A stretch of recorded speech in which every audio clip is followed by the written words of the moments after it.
Hello guys, welcome back to Edugiri. I hope all of you are doing great. आज 26 अगस्त है, happy Janmashtami.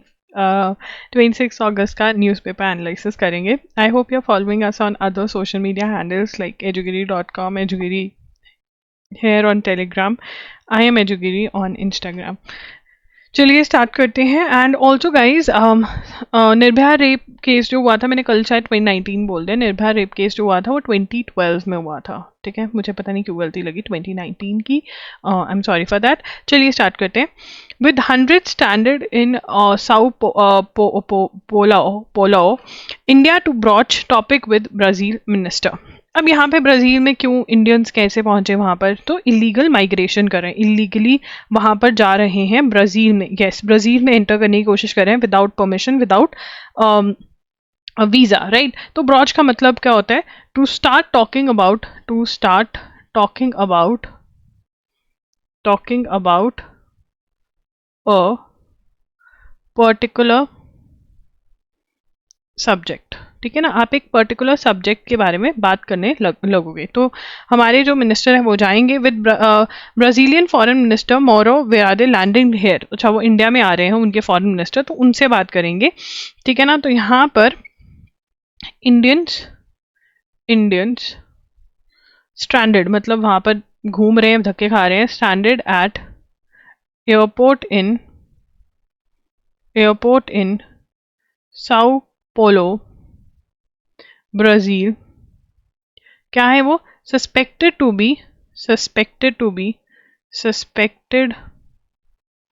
B undocumented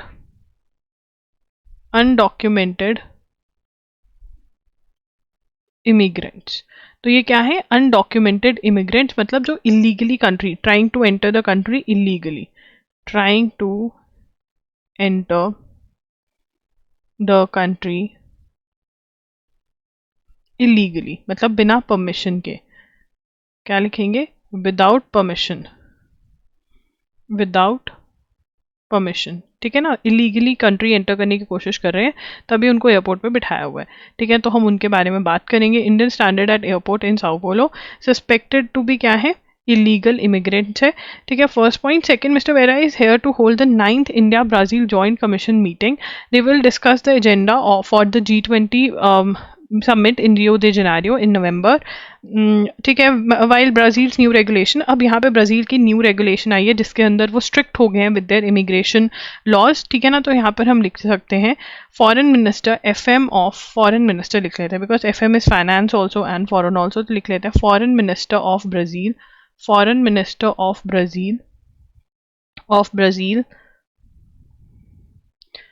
मोरो वायरा, मेरा वीरा. ठीक है, मोरा वीरा. ठीक है, तो ये क्या है? Foreign minister to visited India लिख लो. जब तक तो हम रिवाइज पाएंगे तो विजिट कर चुके होंगे, तो विजिटेड इंडिया. ठीक है ना, अब इनके बारे में बात करेंगे हम उनसे. ठीक है, ये टर्म जो है आपकी ब्रॉच. ठीक है ना, ब्रॉच, ये पूरा सेंटेंस भी आप पूरा लिख सकते हो वोकैब टर्म के लिए. उसके बाद यहाँ पर फिर हमें क्या पता चल रहा है? एक और पॉइंट हमें पता चल रहा है कि इस बार की G20 की समिट कहाँ पर होने वाली है. इस बार की बेटा जी G20 की जो आपकी समिट होने वाली है, ठीक है ना, 920 लग रहा है, G20 की जो समिट होने वाली है वो आपकी ब्राज़ील में होने वाली है.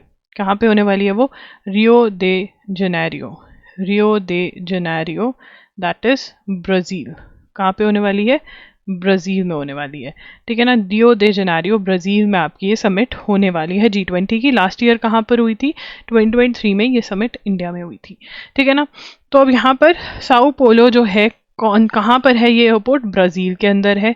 ठीक है ना, वहाँ के फॉरेन मिनिस्टर कौन है? ये हैं. ये वाला क्वेश्चन नहीं आएगा कि यार कौन सी 9th India Brazil joint commission हुई. अगर इस पर कुछ ज़्यादा ही बड़ा डिसीजन लेंगे तब हम नोट कर लेंगे. अब यहाँ पे इन्होंने बहुत स्ट्रिक्ट अपने रूल्स कर दिए हैं, रिफ्यूजीज़ के कि इलीगली कोई एंटर ना कर सके, और इंडिया से बहुत लोग वहाँ पर इलीगली जाते थे, उनके ऊपर रोक लगाने के लिए ये किया गया है. उसके बाद आगे चलेंगे. Attacking Hezbollah Israel fighter jets bomb Lebanon. तो लेबनन में, अब देखो यार यहाँ पर आपको याद रखना है, जो हमास के साथ लड़ाई चल रही है वो कहाँ पे रूल करता है? गाजा में रूल करता है.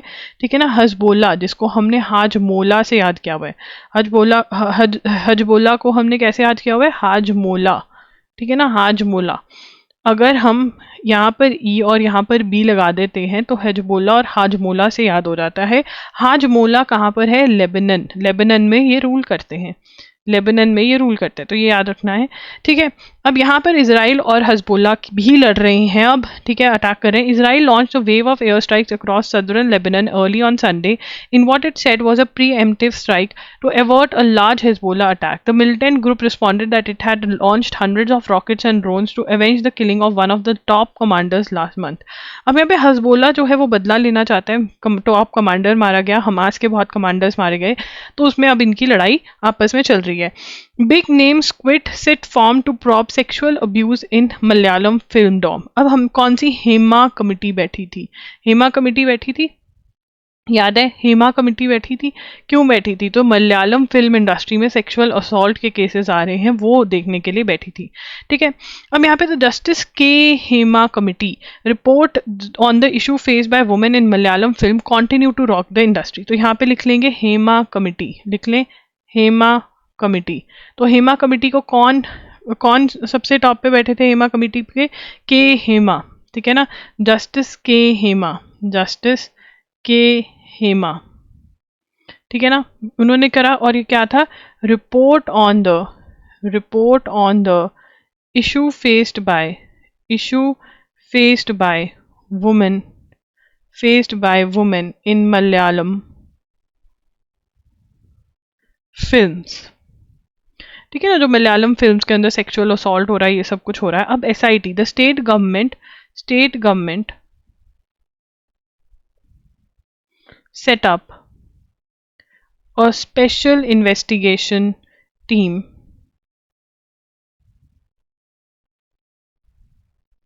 स्पेशल इन्वेस्टिगेशन टीम को क्या बोलते हैं? सिट बोलते हैं।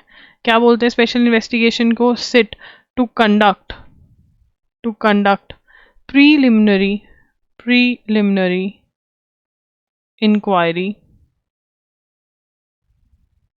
Into sexual harassment allegations made against several actors. अब यहाँ पर क्या है, हमें ये याद रखना होता है कि ये कमेटी किसने बनाया। क्वेश्चन आ सकता है कि यार मलयालम वाला केस हुआ, मलयालम फिल्म इंडस्ट्री वाला, तो किसने बनाई ये committee? Special investigation team state government ने बनाई। सुप्रीम कोर्ट ने बनाई, इंडियन गवर्नमेंट ने बनाई? नहीं, स्टेट गवर्नमेंट ने बनाई। स्पेशल इन्वेस्टिगेशन टीम बनाई जो क्या देखेगी? प्रीलिमिनरी मतलब स्टार्टिंग वाली इंक्वायरी करेंगी इनटू सेक्सुअल हैरासमेंट एलिगेशंस। ठीक है, उसके बाद एक्टर सिद्दीकी क्विट। अब जो बहुत बड़े बड़े लोग थे इसके अंदर वो क्विट कर गए क्योंकि उनके अगेंस्ट ही सेक्सुअल असॉल्ट की एलिगेशन मतलब इल्ज़ाम लगे हुए थे। राइट, तो अब यहाँ पर ये हमें पता होना चाहिए हेमा कमेटी के बारे में। एक और चीज़ है, मैं थोड़ा नीचे लेकर जा रही हूँ। हेमा कमेटी के बारे में आपको ये पता होना चाहिए, जो हमारा थर्ड पॉइंट यहाँ पर बनेगा कि जो हेमा कमेटी थी वो बैठी कब। ठीक है ना, the committee which was formed in 2017, ठीक है ना, 2017 committee formed in, Hema committee कब फॉर्म हुई? कमिटी फॉर्म्ड 2017 में हेमा कमेटी जो थी वो फॉर्म हुई। 2017 में 2017 में फॉर्म हुई। 2019 में submitted the report to Kerala government, report to Kerala government. 2019 में केरला गवर्नमेंट को रिपोर्ट सबमिट हुई। 2024 को जो है 2024 को report was released publicly, report was released publicly, जो रिपोर्ट है वो पब्लिकली रिलीज हुई। अब ये जो ईयर्स हैं, these years are very very important, ये आ सकते हैं, these are very very important. ठीक है ना, ओके अब आगे चलेंगे, पीछे चलेंगे हमारे क्योंकि कुछ पॉइंट्स रह गए। Laws to curb crime against women made stricter says Modi in Maharashtra. कि वो कह रहे हैं लॉज टू कर्ब क्राइम को कम करने के लिए, खत्म करने के लिए स्ट्रिक्ट लॉज लेकर आए हैं मोदी सरकार। कौन से लॉज लेकर आते देखें। Prime minister Narendra Modi on Sunday said his government was reinforcing laws to impose stricter punishment for crime against women. ठीक है. Speaking at a rally, Lakhpati Didi, women members of self-help groups earning rupees 1 lakh annually at Jalgaon in North Maharashtra, Mr. Modi said his administration had done more for women in the past decade than all the previous governments. वो क्या कह रहे हैं? Decade कितने का होता है? One decade is equal to 10 years. एक डेकेड में 10 साल होते हैं. तो वो कह रहे हैं पिछले 10 साल में हमारी सरकार ने बहुत काम किया है जितना पिछली सरकारों ने नहीं किया है. तो यहाँ पर कुछ कॉन्सेप्ट्स हैं जो एक एक करके लिखेंगे. सबसे पहले कॉन्सेप्ट है लखपति दीदीज का. लखपति दीदीज कौन है? लखपति दीदीज वो हैं जो वुमेन मेंबर्स, लिखेंगे women members of self help group earning rupees 1 lakh annually. ठीक है ना. They are earning 1 lakh annually. हर साल 1 लाख रुपए कमा रहे. सेल्फ हेल्प ग्रुप क्या होते हैं? जो एक से जैसा काम कर रहे हैं वो एक साथ आती हैं, ठीक है ना, और काम करती हैं उसके ऊपर, तो सेल्फ हेल्प ग्रुप्स होते हैं. उसके बाद यहाँ पर जो दूसरा कॉन्सेप्ट जिसके बारे में बात करी हुई है वो है EFIR के बारे में. EFIR क्या होती है? EFIR इज आप ऑनलाइन कंप्लेंट कर सकते हो. ऑनलाइन कंप्लेंट कर सकते हो. And what is the full form of FIR? FIR is first information report. जब भी कुछ क्राइम होता है और आप पुलिस में जाकर कंप्लेंट करते हो तो क्या रिपोर्ट फाइल करते हैं? क्या बोलते हैं उस रिपोर्ट को? First information report. तो अभी तक ऑनलाइन जो कंप्लेंट थी वो इतनी ज़्यादा होती थी पहले भी, मैं ऐसे बोलूँ FIR पहले भी ऑनलाइन होती थी, बट अब ज़्यादा इन्होंने स्ट्रीमलाइन कर दिया और अब जीरो FIR का कॉन्सेप्ट भी आ गया है. जीरो FIR का कॉन्सेप्ट क्या है? जीरो FIR का कॉन्सेप्ट, जीरो FIR का कॉन्सेप्ट क्या है? अब आपका एरिया होगा, मान लो ये एरिया है, ये डिवाइडेड है, ये सेक्टर 1 है, ये सेक्टर 2 है, ये सेक्टर 3 है. तो सेक्टर 1 का थाना मान लो ये है, ठीक है ना, ये थाना है. सेक्टर 2 का थाना ये है, सेक्टर 3 का थाना ये है, ठीक है ना. थाने डिवाइडेड होते हैं, पुलिस स्टेशन डिवाइडेड होते हैं. अब 3 के अंदर क्राइम हुआ और वो 1 में चला गया, ठीक है. पहले वो FIR नहीं फाइल करते थे, कहते थे नहीं तुम 3 वाले थाने में जाओ, वो तुम्हारा थाना है, तुम वहां पे FIR होगी. बट अब इनको करनी पड़ेगी. तो जीरो FIR को हम कहते हैं नो जुरिस्डिक्शन. मतलब नो जुरिस्डिक्शन का वो है कि मतलब आपकी जुरिस्डिक्शन जिस एरिया में आपका क्राइम हुआ है या जहां से आप बिलोंग करते हैं, जरूरी नहीं कि आप वहीं पे FIR फाइल करें. तो that is the concept of zero FIR, जो यहाँ पे नहीं बात करी हुई है बट पता होना चाहिए आपको. उसके बाद EFIR, victims could register EFIR if they do not wish to go to the police station and measures were in place to ensure swift action and prevent tampering of EFIR. तो अब ये EFIR को tamper नहीं कर सकते, मतलब change नहीं कर सकते, जो आपने फाइल करा है वो ही होगा, राइट. उसके बाद it would help in speedy investigation and strict punishment for culprits. The new laws have provisions for death penalty, life imprisonment of sexual crimes against minors. BNS clearly defines false promises of marriage and deception to act against cheating in the name of marriage. तो अगर आप शादी का false promise, तो जो BNS law आया है, BNS के अंदर क्या ऑफेंस है? False promise of marriage. False promise of marriage. आप किसी को बोलते हो हाँ हाँ मैं तुमसे ही शादी करूंगा और शादी नहीं करते हो, that is also an offence, ठीक है. उसके बाद Mister Modi said reminding all state governments and police parties that atrocities against women were unpardonable sin. मतलब आप नहीं माफ कर सकते हो, ठीक है. गवर्नमेंट, पार्डन का मतलब क्या होता है? माफ करना. Governments may change but our biggest responsibility as a society and as government should be to protect the life and dignity of women. He said that before 2014 women self help groups received less than rupees 25,000 crore in loans, whereas in the past 10 years it has surged to 9 lakh crore. He also interacted with Lakhpati Didis, launched a rupees 2,500 crore revolving fund that will benefit 48 lakh members of 4.3 lakh self-help groups. The Prime Minister also stressed the importance of BJP-led Mahayuti government. तो अब यहाँ पे महाराष्ट्र वाली बात हुई, but यहाँ पर एक तो लखपति दीदीज के बारे में बात हुई, कौन है? EFIR के कॉन्सेप्ट के बारे में बात हुई, और BNS के अंदर फॉल्स प्रॉमिस टू मैरिज अगर आप करते हो तो दैट इज एन ऑफेंस. उसके बाद अब कोलकाता रेप केस के अंदर क्या हो रहा है? पॉलीग्राफ टेस्ट हो रहा है. पॉलीग्राफ टेस्ट के बारे में कौन सी जजमेंट आई हुई है ये देखते हैं हम. सेल्वी वर्सेस, अब यहाँ पर हम ये नोट्स भी बना लेते हैं अपने, ठीक है. सबसे पहले नोट्स बनाते हैं. CBI completes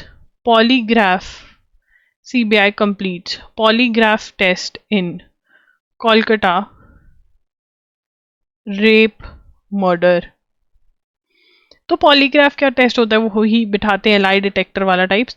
तो पॉलीग्राफ टेस्ट हुआ है। अब इसके अंदर Selvi versus state of Karnataka, जो कि 2010 की जजमेंट है। कब की जजमेंट है? 2010 की जजमेंट है, ठीक है ना। तो उसके अंदर सुप्रीम कोर्ट क्या, supreme court ruled that lie detector tests should be voluntary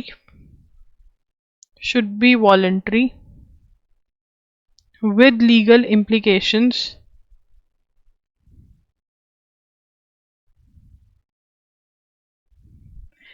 explain to accused। मतलब दो चीजें हैं कि एक तो वॉलंटरी होना चाहिए, ठीक है ना, कि मतलब वो अक्यूज्ड बोले, अक्यूज्ड कौन है, जिसके ऊपर इल्जाम लगा है, वो खुद बोले कि हाँ आप मेरा टेस्ट कर लो, ठीक है ना। अक्यूज्ड जिसके ऊपर इल्जाम लगा हुआ है वो खुद बोले, वॉलंटरी होना चाहिए ये। और दूसरा उसको इम्प्लीकेशंस, उसको सब चीज़ें समझानी चाहिए कि भाई ये है, लीगल इम्प्लीकेशंस क्या हो सकते हैं अगर तुम ये बोल देते हो या वो बोल देते हो, वो एक्सप्लेन करनी है। That is Selvi versus state of Karnataka.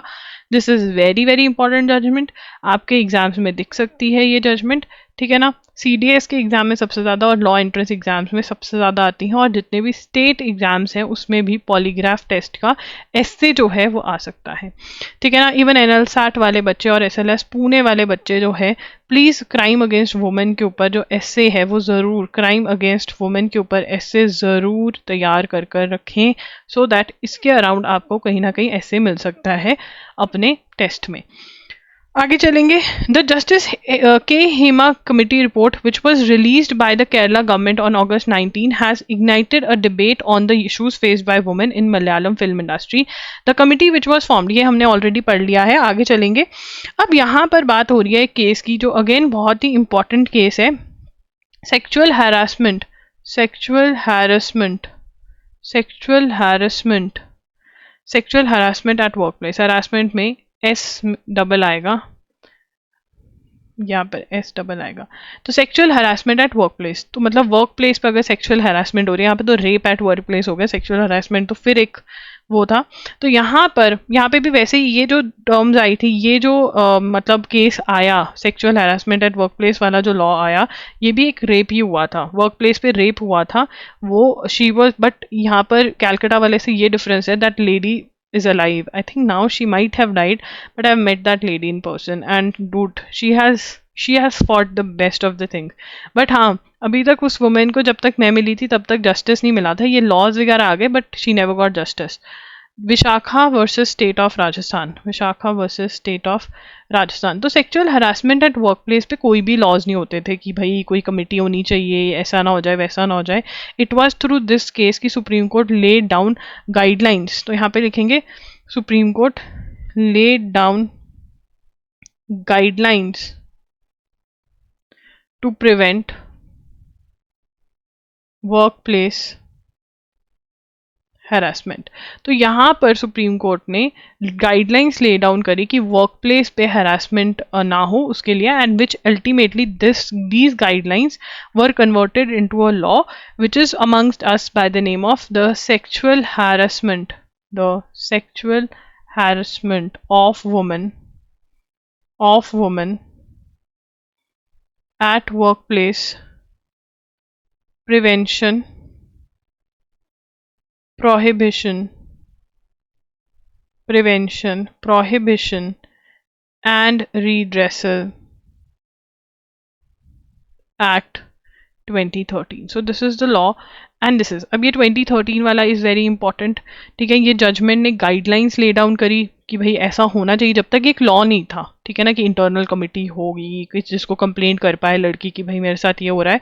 तो ये सब चीज़ें जो हैं वो किस में ले डाउन करी, सुप्रीम कोर्ट ने इस केस में Vishakha versus state of Rajasthan में। और फिर ये गाइडलाइंस जो थे ये डिटेल के अंदर लॉ आया जिसका नाम है the sexual harassment of women at work place prevention prohibition redressal act 2013। अब इसमें से भी 2013 इज वेरी इंपॉर्टेंट, वो मोस्टली डेट पूछते हैं कि कब आया था, सो दिस इज इंपॉर्टेंट, ठीक है। और ये केस लॉ तो बहुत इंपॉर्टेंट है, अगेन जितने लॉ एंट्रेंस एग्जाम्स है उसमें पूछा जा सकता है। एस्से राइटिंग अगर स्टेट की कर रहे हो, जुडिशरी के कर रहे हो, वहां पर ये मेंशन करोगे कि अगर कहीं पर भी ये क्वेश्चन आता है कि सुप्रीम कोर्ट क्या कर सकता है, सुप्रीम कोर्ट ये कर सकता है सुप्रीम कोर्ट लेकर आ सकता है, लेकुना लॉज जो है बीच में फुलफिल करने का काम सुप्रीम कोर्ट ही कर रही है बहुत सालों से। The centre has restored guaranteed pensions for its employees. अब पेंशन वाली स्कीम जो है, क्या नाम था, एनपीएस, ओपीएस और यूपीएस हमने पढ़ा, तो आपको इन सब की फुल फॉर्म कमेंट्स में बतानी है मुझे, यही आपका टेस्ट है। एनपीएस, ओपीएस, तो हमारे को क्या रखना है, OPS that is old pension scheme सबसे पहले आई, फिर न्यू पेंशन स्कीम आई, ठीक है ना, जिसको नेशनल पेंशन स्कीम से जाना जाने लग गया, एंड अब यूनिफाइड पेंशन स्कीम आई है। यूनिफाइड पेंशन स्कीम और ओपीएस में क्या सेम है, 50% ऑफ लास्ट ड्रॉन सैलरी मिलेगी। एनपीएस के अंदर आप कंट्रीब्यूशन करता था गवर्नमेंट एम्प्लॉय, गवर्नमेंट भी कंट्रीब्यूशन करती थी और फिर एंड में आपको जो भी इकट्ठा होता था वो दे दिया जाता था। अब ऐसा नहीं होगा, अब यूपीएस आ गया है, एंड ये किसके लिए, सेंट्रल गवर्नमेंट एम्प्लॉयज के लिए, अभी स्टेट गवर्नमेंट एम्प्लॉयज के लिए नहीं है, सेंट्रल गवर्नमेंट एम्प्लॉयज के लिए है, ठीक है जी। अब आगे चलेंगे। The centre has restored guaranteed pensions for its employees, meeting their demand halfway and weekly trying to hold on the principles of fiscal prudence. Pension schemes around the world, whether contributory and market linked or underwritten by the exchanger, are facing a crisis. अब यहाँ पर जो essay writing कर रहे हैं या वैसे भी in general अगर आप एक समझदार इंसान बनना चाहते हो तो ये आपको पता होना चाहिए, ये हमारी इकोनॉमी पे बर्डन है। पेंशन जो होती है हमेशा बर्डन ऑन द इकोनॉमी है। क्या है ये, बर्डन ऑन द इकोनॉमी, ठीक है, हमारे ऊपर बहुत ज़्यादा बोझ है जो हर महीने हर साल हम इतनी सारी पेंशन दे रहे हैं, ये बर्डन ऑन द इकोनॉमी है। फिर हमारी गवर्नमेंट क्यों लेकर आई, गवर्नमेंट इसलिए लेकर आई क्योंकि कांग्रेस बोल रही है कि हम लेकर आएंगे, जब अगर आप हमें वोट दोगे तो हम ऐसी पेंशन स्कीम लेकर आएंगे जिसके अंदर आपको वो पुराने वाले बेनिफिट्स मिलेंगे, 50% ऑफ लास्ट ड्रॉन सैलरी। तो बीजेपी वाले ने सोचा कि इस बार हमें वैसे ही वोट कम मिल रही है, अगर हम जो कांग्रेस कर रही है वो हम ही दे देंगे तो हमें वोट मिल जाएंगे, and that is why BJP कहती ठीक है लो हम तुम्हारी पुराने वाली पेंशन स्कीम वापस ले आए, ठीक है ना। बट अब इसके डिसएडवांटेजेस क्या हैं जो एस्से राइटिंग में बहुत ज्यादा काम आएंगे, कि बर्डन ऑन द इकोनॉमी है, ये हमारी इकोनॉमी पे बहुत बड़ा बर्डन है, ठीक है ना। हमें अगर पेंशन स्कीम लेकर आनी है तो हमें सबको सिक्योर करना चाहिए, सिर्फ गवर्नमेंट एम्प्लॉयज को नहीं, जो नॉन गवर्नमेंट एम्प्लॉयज है, जो हमारे पुअर लोग हैं, उनको भी हमें सिक्योर करना चाहिए, नॉट ओनली गवर्नमेंट एम्प्लॉयज। ये भी एक बहुत बड़ा क्वेश्चन है कि गवर्नमेंट जो प्राइवेट में काम कर रहे हैं उन लोगों के लिए क्या कर रहे हैं, वो भी तो कंट्री को सर्व कर रहे हैं ना, वो भी तो टैक्सेस पे कर रहे हैं ना, तो उनको क्या मिल रहा है in return, that is a very big question. उसके बाद it can also be argue that pension from the exchequer are at the cost of future generation, तो they cost are at the cost of future generation, क्योंकि वो पैसा शायद future generation के लिए अपने देश को आगे बढ़ाने में लग सकता था जो अब पेंशन में जाएगा। गवर्नमेंट्स आर आउटसोर्सिंग, अब यहाँ पर गवर्नमेंट जो है आउटसोर्स कर रही है job, outsourcing jobs. Outsourcing jobs का मतलब कि बाहर से अपॉइंट कर लो, कॉन्ट्रैक्चुअल अपॉइंटमेंट्स कर रही है, क्योंकि आपको इतना क्योंकि अगर वो अपॉइंटमेंट कर रहे हैं एक गवर्नमेंट एम्प्लॉय का तो उनको बहुत सारी चीज़ें देनी पड़ रही हैं, जो कि इकोनॉमी पे वैकेंट सीट्स, गवर्नमेंट सीट्स जो है वो वैकेंट रखी जा रही है, क्योंकि again they are burden on the economy, उनको पेंशन भी दो। अगर कॉन्ट्रैक्चुअल जॉब पे रखेंगे, 15 साल का कॉन्ट्रैक्ट भी है, तब भी उनको कोई वो नहीं देना पड़ेगा, पेंशन नहीं देना पड़ेगा, राइट। तो ये हमें समझ एंड प्लीज गाइस, बहुत लोग इस चीज को हेट में कन्वर्ट करते रहते हैं, मुझे ऐसे राइटिंग में डिसएडवांटेजेस बताने पड़ेंगे, क्योंकि एडवांटेजेस आपको पता है, इसके अंदर डिसएडवांटेजेस निकालने मुश्किल है। So I am going to play from both the sides. मैं वैसे भी एडवोकेट हूँ, हम लोग दोगले ही होते हैं, हम लोग दोनों साइड से मतलब प्ले करते हैं कि हम फॉर भी हैं और अगेंस्ट भी हैं, because that is what is our profession, ठीक है। गालियां देने से पहले इन द कमेंट सोच लिया करो। And one big thing I have started doing is blocking, that's a very good thing. You do something wrong in the comment section, I am going to block you the very next second. मैं नहीं देखने वाली हूँ कुछ भी इस matter में। Okay, the new pension scheme NPS which was market linked and manage by autonomous entity, ये हमने कल पढ़ लिया कि न्यू पेंशन स्कीम कैसे काम करती थी, न्यू पेंशन स्कीम किसके ऊपर एप्लीकेबल होती थी, which is very very important and I hope, ठीक है ना। Congress making the restoration of old scheme a central piece of politics, और यहाँ पर जो कांग्रेस वाली स्टेट्स थी वहां पर वो बार बार कह रहे थे कि हम ले आएंगे, हम ओल्ड पेंशन स्कीम लेकर आएंगे एंड सब कुछ। तो बीजेपी गवर्नमेंट ने टू इंश्योर कि आने वाले इलेक्शंस में वो इस बात पे सफर ना करे, वो ले आए, ठीक है ना। But again this is a political move, क्योंकि वो कह रहे हैं कि हम ले आएंगे और लोग गवर्नमेंट एम्प्लॉयज तो कहेंगे कि हाँ लेकर आओ, बट जो नॉन गवर्नमेंट एम्प्लॉयज हैं उनके लिए बिल्कुल भी फायदेमंद नहीं है, because it is a burden on the economy. उसके बाद बाद यहाँ पर सिविल पुलिस वॉलंटियर के ऊपर इल्जाम लगाया जा रहा है, जो कोलकाता रेप और मर्डर केस हुआ है। तो यहाँ पे सिविल पुलिस वॉलंटियर होते कौन है?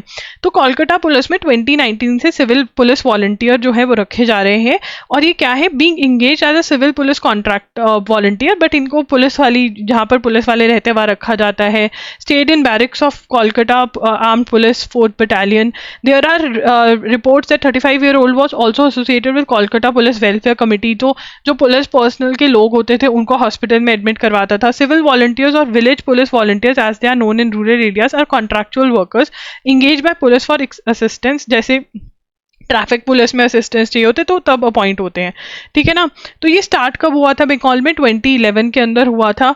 इनको अच्छी खासी salary. The educational qualification of civic police was later to 8th pass कर दी थी, पहले 10th पास थी। Soon after the first set of recruitment 2011 the police submitted a proposal for government for engaging 1.3 lakh civic volunteers. The volume of civil volunteers is now rupees 310 per day, about 9300 per month। तो ये है। तो यहाँ पर हम civil volunteers लिखेंगे। Civil volunteers, civil volunteers, civil volunteers, ठीक है ना। अब सिविल वॉलंटियर्स कौन है? Village police volunteers. कब से स्टार्ट हुए? Started in recruitment, started in 2011। अब ये पता नहीं है कि इसने किया है या नहीं, because a lot of people are saying, a lot of doctors are saying कि ये कर ही नहीं सकता है, बिकॉज ये वो किसी मतलब डॉक्टर ने ही किया है या प्रिंसिपल के ऊपर बात करी जा रही। तो देखते हैं क्या होता है। McLaren's Lando Norris ended Max first सेप्टेंस। अब यहाँ पे मैक लेरेंस लैंडो क्या देते हैं? Dutch Grand Prix. ये 1 मिनट, ठीक है। अब आगे चलेंगे। Telegram CEO held at Paris airport as Russia slams arrest. The founder and CEO of the popular encrypted messaging service Telegram was detained at Paris airport, French media said. Pavel Durov was detained at the Paris Le Bourget airport on Saturday evening after landing in France from Azerbaijan. French prosecutors declined to comment on Dorov's arrest when contacted by the Associated Press on Sunday in line with regulation during an ongoing investigation. French media reported that Mr. Durov was the subject of an arrest warrant issued by France based on allegation that his encrypted platform has been used for money laundering, drug trafficking. Western governments have often criticized Telegram for lack of content moderating on the messaging service. Russian government officials expressed outrage at Durov's arrest, with some highlighting that they said was the West double standards on freedom of speech। ठीक है ना। अब Russia वालों ने बोला कि अरे क्यों अरेस्ट किया ये वो, तो इनका बंदा है रशिया वालों का Telegram CEO, Telegram CEO held at Paris airport, ठीक है ना। Russia protests, Russia protests, protested. अब यहाँ पे कौन है फाउंडर एंड सीईओ? फाउंडर नहीं, founder and CEO is Pavel, Pavel Durov, Pavel Durov, ठीक है ना। अब यहाँ पर क्या एलिगेशंस हैं? एलिगेशंस क्या हैं? एलिगेशंस दैट थर्ड यहाँ पे लिखेंगे। Allegations that his encrypted, encrypted का मतलब क्या होता है कि कोई भी कॉपी नहीं कर सकता, कोई भी देख नहीं सकता, ठीक है ना। इनक्रिप्टेड प्लेटफॉर्म मतलब किसी को पता नहीं तुम आपस में क्या बात कर रहे हो, इनक्रिप्टेड ये होगा इस मैसेजिंग प्लेटफॉर्म पे। Has been used for money laundering, drug trafficking,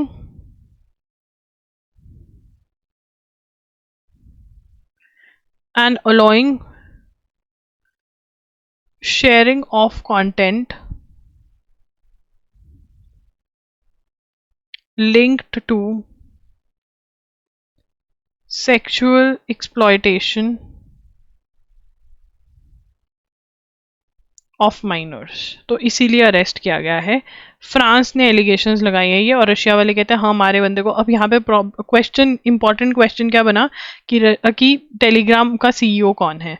पेवेल Durov, ठीक है ना, डुरोव, ध्रुव से याद कर सकते हो, Durov, Pavel Durov. UN concerned about Taliban's new morality law in Afghanistan. Taliban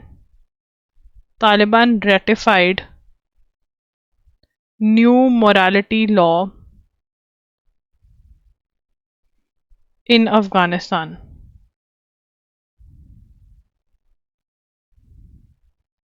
new morality law जो है वो इम्प्लीमेंट हो गया है। मोरालिटी लॉ क्या है? Strict interpretation of Islamic law.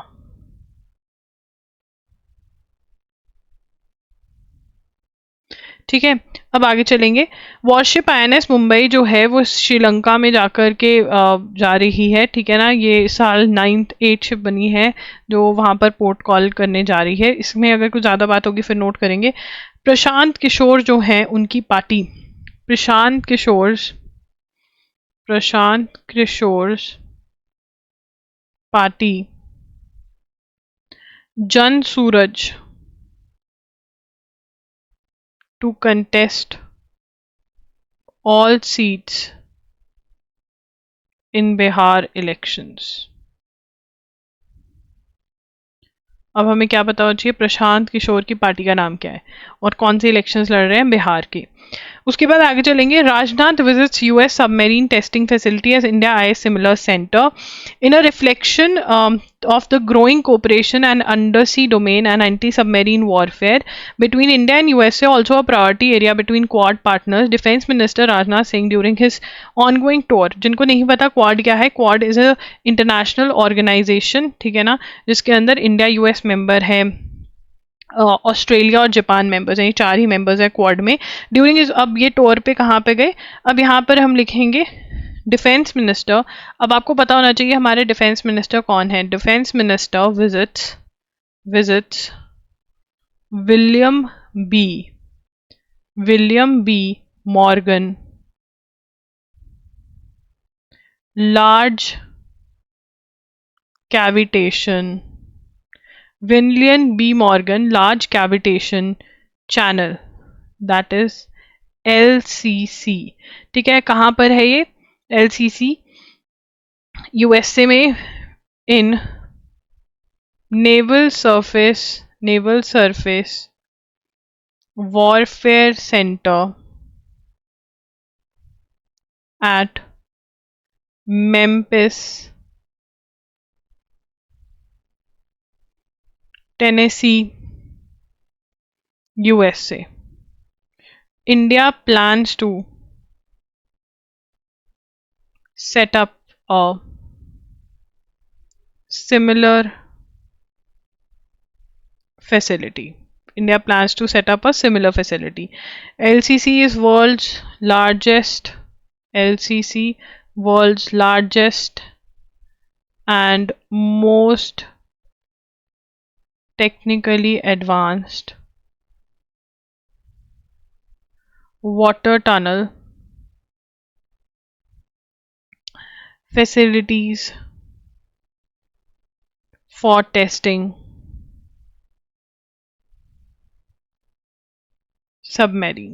Submarines test करने के लिए सबसे ज़्यादा एडवांस्ड है। द रक्षा मंत्री was briefed at the facility and he witnessed an actual tunnel experiment, ठीक है ना। रक्षा मंत्री, दैट इज डिफेंस मिनिस्टर, रक्षा मंत्री witnessed an actual tunnel experiment. Actual tunnel experiment क्या? The discussions also intend to support the ongoing proposal for establishment of similar facility for indigenous design and development in India. After maritime domain or awareness, undersea domain awareness emerged as key focus for India among Quad as China rapidly expand. अब यहाँ पर जो Quad है, ठीक है ना, उसमें कौन कौन सी कंट्रीज है? Japan, Australia, India and China, sorry India and USA. अब इन दोनों का कॉमन दुश्मन कौन है? कॉमन दुश्मन चाइना है। कॉमन दुश्मन, कॉमन एनिमी कौन है इनका? चाइना है। ठीक है ना। अब चाइना को काउंटर करने के लिए ये सारे एक साथ आए हैं। उसके बाद यहाँ पर maritime presence in Indian Ocean larger. अब मेरी टाइम प्रेजेंस बहुत इंपॉर्टेंट है, ओशन की साइड से इनको गार्ड करना है। In addition during the ongoing visit the two sides took steps on earlier understanding of having more Indian military liaison officer at key US military command. तो US military commands पे हमारे officers जाएंगे। Memorandum of agreement was sign between India and US regarding the deployment of liaison officers. India will be accordingly deploying the first liaison officer at headquarters special operations command in Florida. Now this is very very important. ठीक है। अब यहाँ पर हमने बात करी कि जो विजिट करी, अब यहाँ पर हम नेक्स्ट ऑलमोस्ट न्यूज बना लेते हैं। ठीक है ना। Memorandum of understanding, memorandum of understanding, of understanding, sorry agreement, memorandum of agreement, memorandum of agreement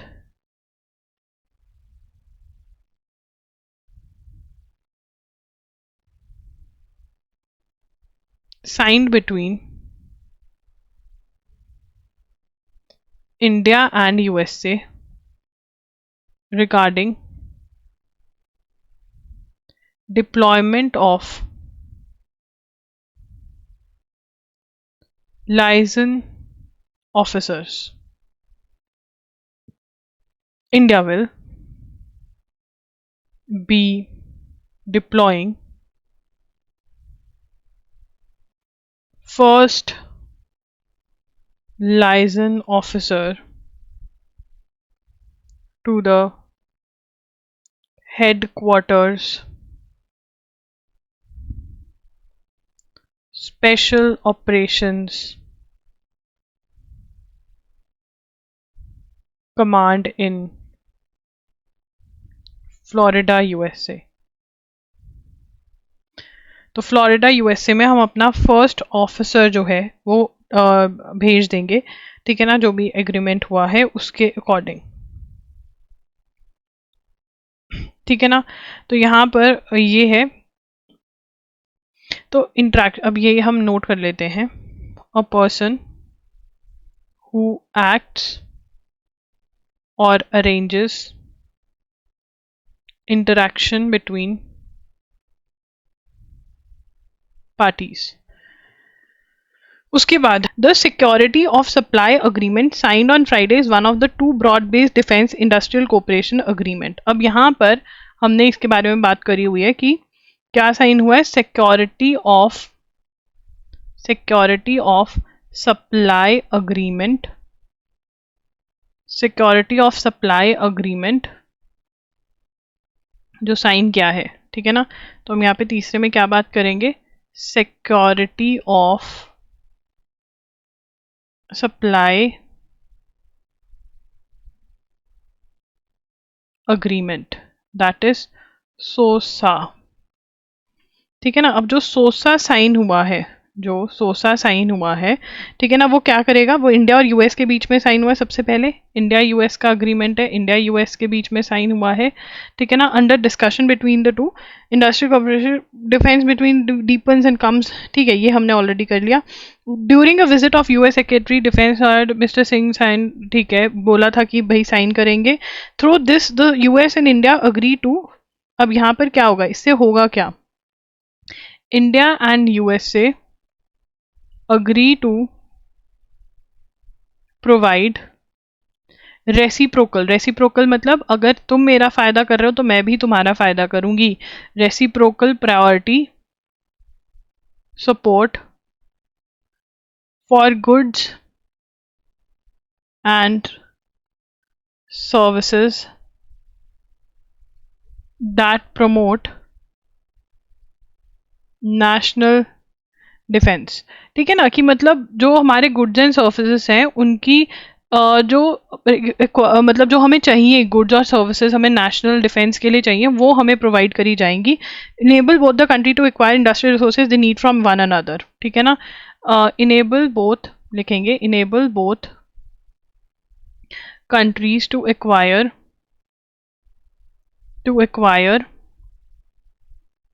industrial resources they need from one another to resolve unanticipated supply chain disruption. अगर supply chain disruption क्या है, अब जैसे कोई कोई चीज़ है जो हम किसी से ले रहे हैं और अब वो हमें नहीं दे रहा है, मान लो वॉर स्टार्ट हो गई है वहाँ पर या कुछ दिक्कत आ गई है, ठीक है ना, तो ये लोग वो चीज़ हम अगर इंडिया यूएसए के पास वो चीज़ है तो वो एक दूसरे को प्रोवाइड करेंगे industrial resources. That is what this agreement is all about, security of supply agreement, जिसको सोसा बोल रहे हैं, जो अगस्त 2024 में इंडिया और यूएसए ने साइन किया ना। This is very very important, ठीक है। Both ministers appreciated. और ना एक और बात, कमेंट्स में बताना कौन से एग्जाम के लिए प्रिपेयर कर रहा है, ठीक है ना। एंड या फिर अभी हमने सीयूटी पीजी का डिस्कस नहीं किया ना, जनरल पेपर एमसीक्यूज नहीं डिस्कस करे उसके, तो पेपर अब मेरे पास बिल्कुल सही सलामत आ गया है। अभिमन्यु ने भेजा है मुझे, थैंक यू अभिमन्यु, अगर तुम ये देख रहे हो तो वो डिस्कस कर लेंगे हम, ठीक है, थोड़े दिनों में। Both ministers appreciated the progress made in operationalising the Indo Pacific maritime domain awareness. अब यार यहाँ पर ना ये अब हम तीसरी चीज डिस्कस करने वाले हैं, जो है क्या है, इंडो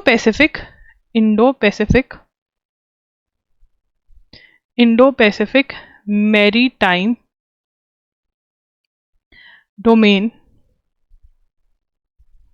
अवेयरनेस, ठीक है ना, दैट इज IPMDA, ठीक है ना, IPMDA। अब IPMDA क्या है, ये क्वाड ग्रुप का इनिशिएटिव है।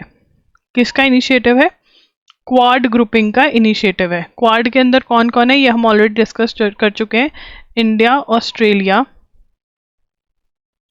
ऑस्ट्रेलिया जापान और यूएसए, ठीक है ना, ये क्वाड ग्रुपिंग का पार्ट है, ठीक है ना। तो अब यहाँ पर ये मैरीटाइम अवेयरनेस और इनका ये इनका इनिशिएटिव है, ये हम क्या लिखेंगे, quad initiative.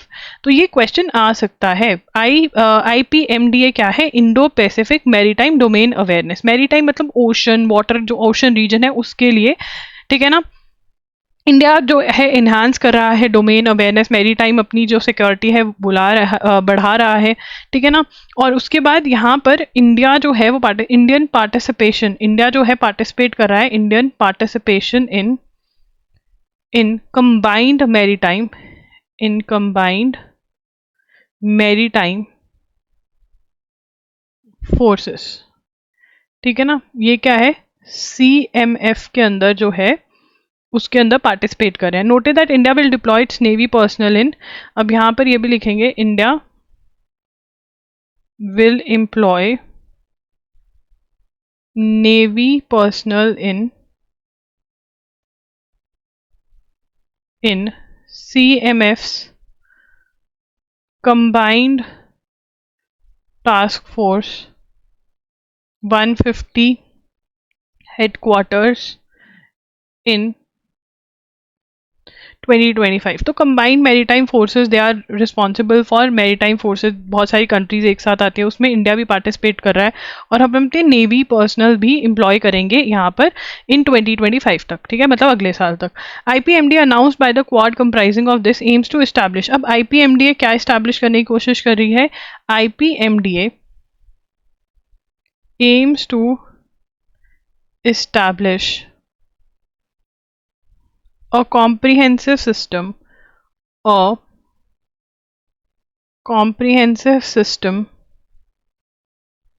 for monitoring and securing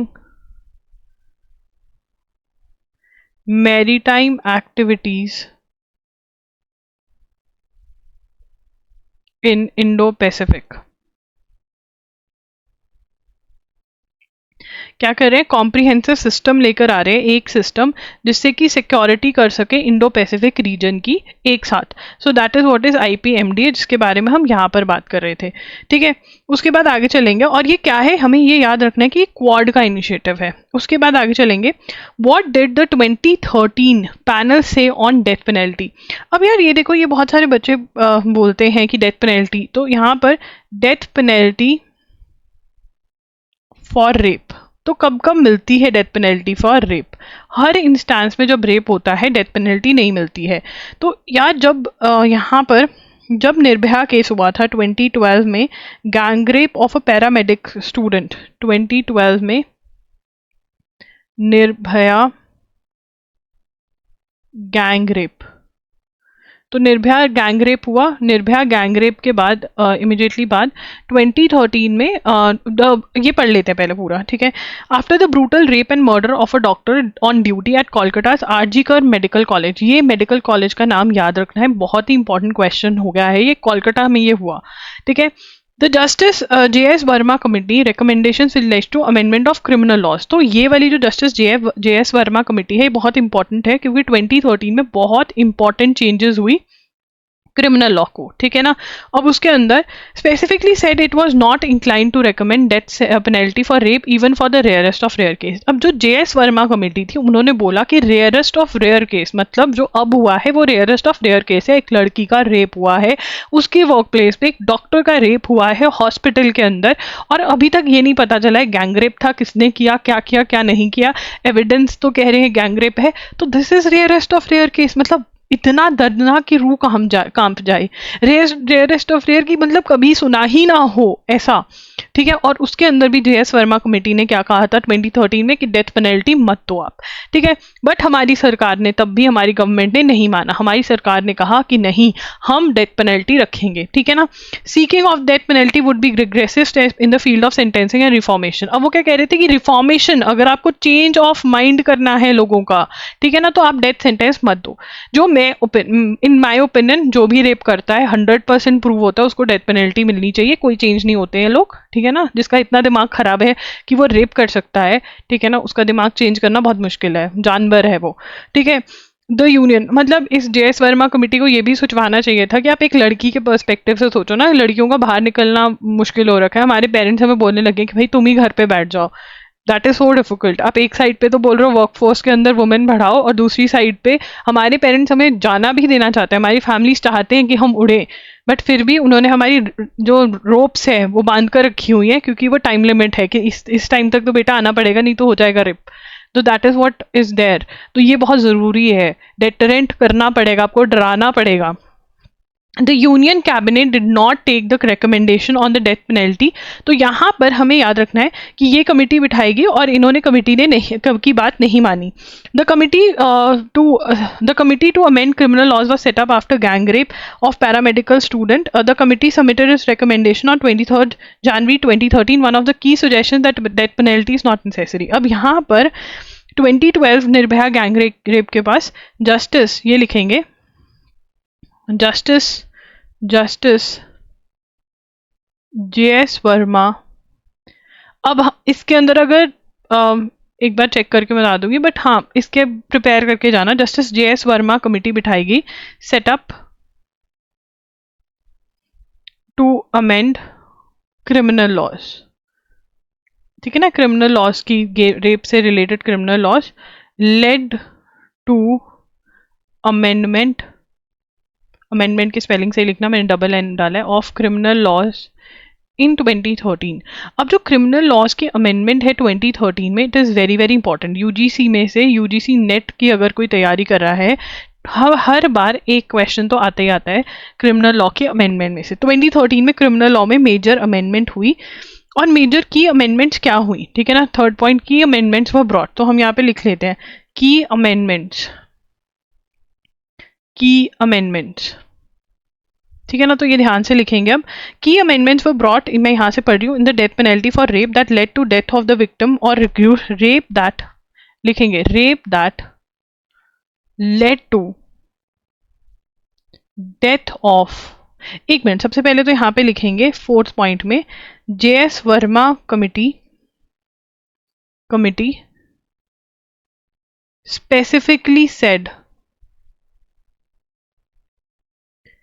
it was not inclined to recommend death penalty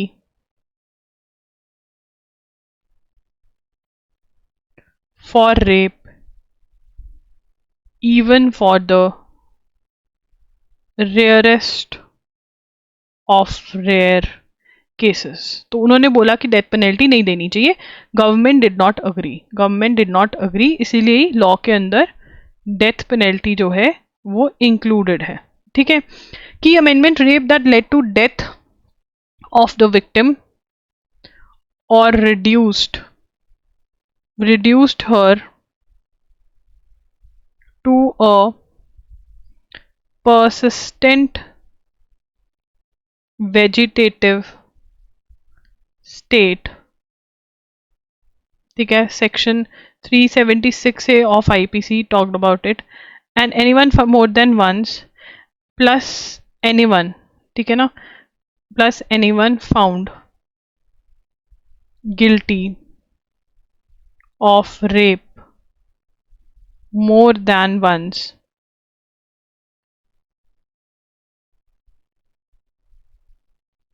ठीक है इन 2018। तो इनको क्या मिलती थी? Rape that led to death key amendments of property victim और reduce to found guilty of to provide. अब इनको डेथ पेनल्टी मिलेगी। ठीक है ना, ये डेथ पेनल्टी वाले केसेस हैं, इसमें डेथ पेनल्टी मिलेगी। किन में? जिसमें डेथ हो जाती है रेप करने की वजह से, या वेजिटेटिव स्टेट में कि वो ऐसी स्टेट में चली गई है औरत। ठीक है ना, जैसे यार मुझे नाम नहीं याद आ रहा, अरुणा शॉनबॉग वाला केस था जिसके अंदर वो नर्स का रेप हुआ and she went into vegetative state, coma में चली गई थी वो फॉर लाइफ। ठीक है, तो वेजिटेटिव स्टेट में चली गई है या फिर डेथ हो गई है रेप की वजह से, तो उसके अंदर डेथ पेनल्टी मिलेगी। या फिर anyone found guilty for more than once, ठीक है, उसका काम ही रेप करना है, तो वही तब उसको डेथ पेनल्टी मिलेगी। फर्दर अब 2018 में फर्दर चेंजेस क्या हुए? Maximum punishment for every participant, maximum punishment for every participant in a gang rape when the victim is less than 12 years old plus मतलब और कौन कौन से केसेस हैं जिसमें life long imprisonment if the victim is less than life long. Further changes introduce death has the maximum, यहाँ आप लिखेंगे death has maximum punishment.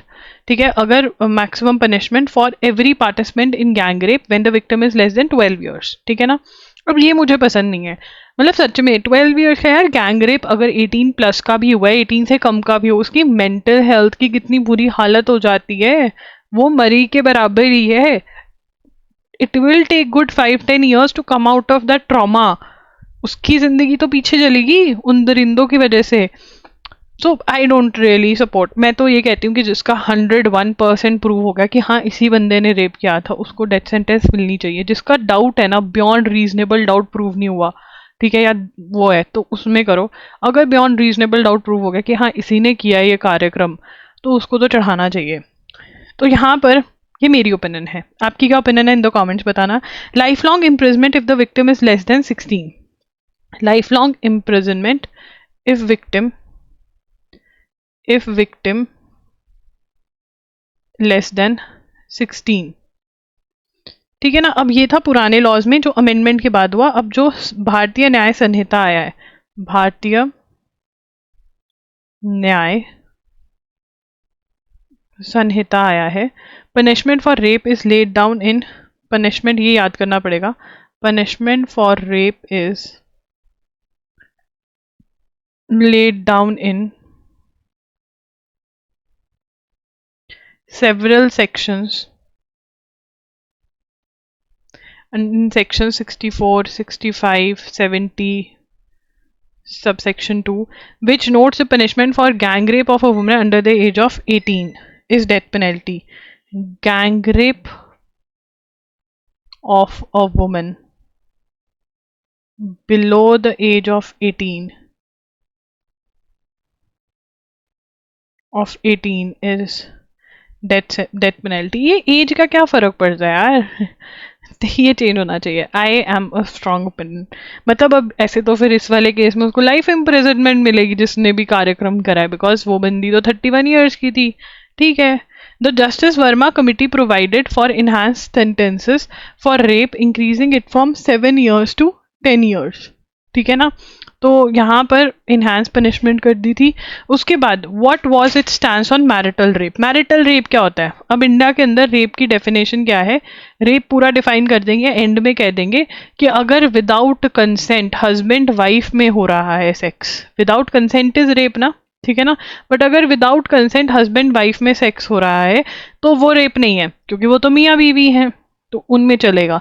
Which is wrong because we know in our country आज भी without consent forcefully husband बीवी के साथ sex करता है, विच इज़ रॉन्ग, ठीक है ना। बट इसके अंदर बंदियों को भी समझना चाहिए यार, तुम फॉल्स केस करते हो, ठीक है ना, उससे क्या होता है जजेस को लगता है हर केस ही फॉल्स है, तो ये भी एक चीज़ है। और इसी के साथ हमारा सेशन आज का ख़त्म हो गया, ठीक है। एंड जरूर शेयर करना आपकी क्या ओपिनियन है, should every case of rape be, every person who does rape and it is proven 100%, क्या उसको डेथ पेनल्टी मिलनी चाहिए या फिर लाइफ इम्प्रिजनमेंट मिलनी चाहिए? आपकी क्या ओपिनियन है? Tell me in the comments. I am of a strong opinion कि अगर 100% प्रूफ हो गया है, क्योंकि कई बार डाउट भी होता है, हम ये नहीं भूल सकते कि बहुत लोग झूठ भी बोलते हैं रेप के केसेस में भी। मेरे ख्याल से अगर 100% प्रूव होता है, अगर पूरा का पूरा सब कुछ बैठता है, तो डेथ पेनल्टी देनी चाहिए। ये 18 से कम, 18 से ज़्यादा का कुछ नहीं है। जिसका रेप होता है, जिसके साथ गलत काम हो रहा है, यार सेक्सुअल असॉल्ट में दिमाग खराब हो जाता है, जिसका रेप हो गया उसका तो बिल्कुल ही जाना। So I think it should be death penalty. What is your opinion? Do tell me in the comments. And yeah, do like this video, do share this video, to comment, and do subscribe to the channel. And yes guys, if you have not bought any of our courses, current affairs, MCQs or video lectures, then do try to buy या MCQs ज़रूर bye करना। अगर regularly देख रहे हो तो MCQs ज़रूर solve करो, उससे आपके एक्स्ट्रा वाले भी कवर हो जाएंगे, विच इज़ ग्रेट। ठीक है, बाय बाय, टेक केयर।